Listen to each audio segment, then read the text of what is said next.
So hello guys, আসসালামু আলাইকুম। আমি এই মুহূর্তে আছি আমার এক ছোটো ভাইয়ের আলু খেতে।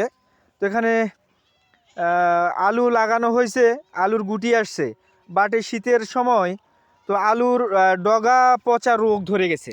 এই যে আপনারা লক্ষ্য করতে পারছেন যে এই আপনার পচা কাণ্ড পাতা সহ পুড়ে যাচ্ছে।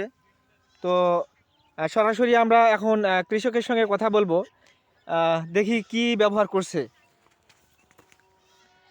হ্যালো, আসসালামু হ্যাঁ, আলাইকুম। আসলে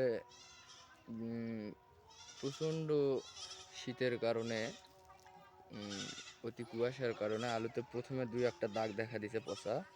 তারপর আমি নিকটস্থ দোকানে গেছিলাম, যাই ওখানে এই আলুর রোগের কথা আমি বিশ্লেষণ করলাম। তো ওনারা ম্যাঙ্গোজেব দিতে বললো।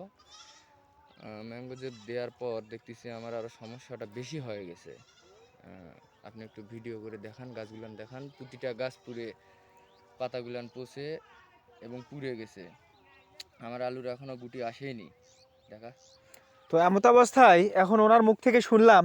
তো এইটা আমরা যেটা জানি, আলুতে যে পচন রোগটা আছে, সেই রোগটা আপনারা অতি ইয়েতে আমাকে কমেন্টে জানাবেন যে আসলে এই রোগটার কি ট্রিটমেন্ট দেওয়া যায়। এটাতে আপনারা শুনছেন কৃষক বলছে যে ম্যানকোজেব ব্যবহার করা হয়েছে এবং গুটি আসছে। তো এইটাতে আমরা এখন কি পর্যায়ে এটা কি ব্যবহার করলে আমরা উপকৃত হব, বিশেষ করে একটু জানাবেন।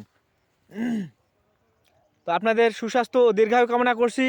আজকের মতো এ পর্যন্তই। আপনারা সবাই ভালো থাকবেন, সুস্থ থাকবেন। আল্লাহ হাফেজ।